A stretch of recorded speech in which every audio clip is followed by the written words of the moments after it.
രക്ഷകാ എന്റെ പാപഭാരമെല്ലാം നീക്കണേ. യേശുവേ എന്നും നീതിമാന്റെ മാർഗം നൽകണേ. ഇടയ വഴിയിൽ നീ അഭയമരുളൂ. രക്ഷകാ എന്റെ പാപഭാരമെല്ലാം നീക്കണേ. യേശുവേ എന്നും നീതിമാന്റെ മാർഗം നൽകണേ. கர்த்தருடைய பரிசுத்தமான நாமம் மகிமைப்படுவதாக. ஆசீர்வாதமான ஒரு நல்ல கால வேளையில பாளையங்கோட்டை இந்திய தேவ சபையிலிருந்து காலை மன்னாவை உங்களுக்கு வழங்குவதில் மிகுந்த சந்தோஷம். கிருபையாய் கர்த்தர் தந்த நாளுக்காக கர்த்தரை நாம் ஸ்தோத்திரம் பண்ணுவோம். இந்த நாள் உங்களுக்கு ஆசீர்வாதமாக நன்மையாக இருக்கட்டும் என்று சொல்லி உங்களை வாழ்த்துகிறேன். இந்த காலை தியானத்திற்கான அதிகாரம் 1 ராஜாக்கள் 4ஆம் அதிகாரம்.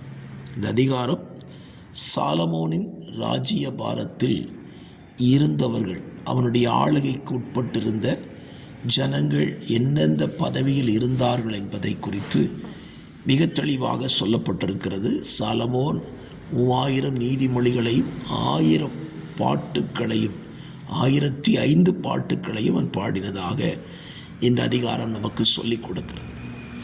இந்த காலை தியானத்திற்கான வேத வசனம் இந்த அதிகாரத்தில் 25ஆம் வசனத்தை வாசிக்கிறேன். சாலமோனுடைய நாளெல்லாம் தான் துவங்கி பெயர்செபா மட்டும் யூதாவும் இஸ்ரவேலரும் அவரவர்கள் தங்கள் தங்கள் திராட்சை செடியின் நிழலிலும் தங்கள் தங்கள் அத்தி மரத்தின் நிழலிலும் சுகமாய் குடியிருந்தார்கள். ஒரு அழகான வார்த்தை, சுகமாய் குடியிருந்தார்கள்.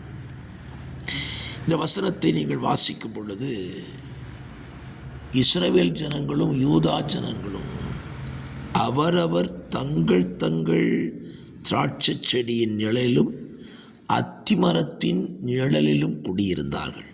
என்னை சிந்திக்க வைத்த வார்த்தை, அவர்கள் அடுத்தவங்க மரத்துக்கு கீழே, அடுத்தவங்க திராட்சை செடிக்கு கீழே போய் உட்காரலை, தங்களுக்கு கொடுக்கப்பட்டிருந்த திராட்சை செடிக்கு கீழே அத்தி மரத்துக்கு கீழே உட்கார்ந்திருந்ததாக வேதம் நமக்கு சொல்லுகிறது. அப்படியானால் நாம் இதிலிருந்து ஒரு சத்தியத்தை அறிந்து கொள்ள வேண்டும்.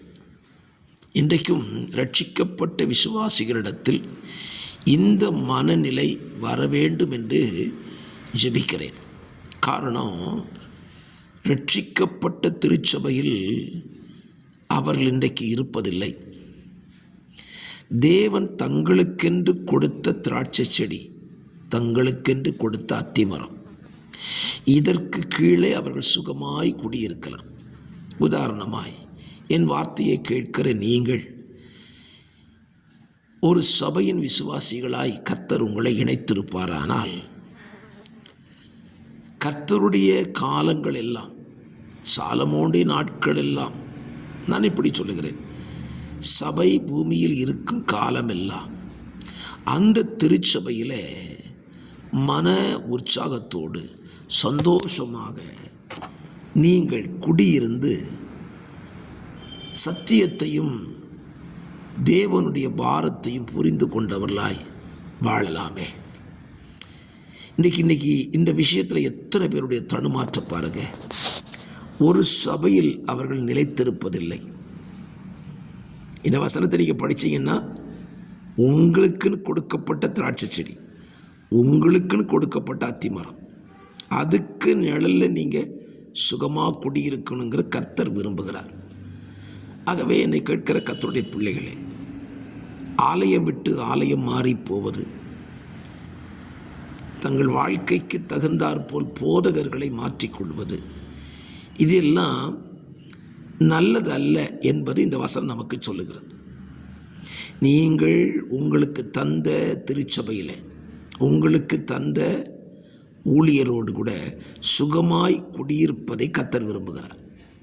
இந்த விஷயத்தில் இன்னொன்றும் சொல்லுகிறேன், தேவன் உங்களுக்கு தந்த குடும்பத்தில், உங்களுக்கு தந்த கணவன், உங்களுக்கு தந்த மனைவி, உங்களுக்கு தந்த பிள்ளைகளோடு கூட நீங்கள் சுகமாய் குடியிருப்பதை கர்த்தர் விரும்புகிறார். ஆகவே இவைகளில் இந்த நாட்களில் கவனம் செலுத்தி கர்த்தர் தந்த ஆலயத்தில், கர்த்தர் தந்த ஊழியரோடு, கர்த்தர் தந்த குடும்பத்தோடு கூட கடைசி வரைக்கும் நீங்கள் சுகமாய் குடியிருக்க வேண்டும் என்று காலவளை உங்களை வாழ்த்துகிறேன். அதற்கு நீங்கள் ஒப்பு கொடுங்கள். கர்த்தர் நிச்சயமாய் உங்களை சுகமாய் குடியிருக்க பண்ணுவார். ஜெபிக்கலாமா? பரிசுத்த பிதாவே, இந்த காலவெளியிலே தியானித்த இந்த வசனத்தின்படி நாங்கள் எங்கள் திராட்சை செடியின் கீழும் அத்திமரத்தின் கீழும் சுகமாய் குடியிருக்க எங்களுக்கு உதவி செய்யும். இயேசுவின் நாமத்தில் பிதாவே, ஆமேன், ஆமேன்.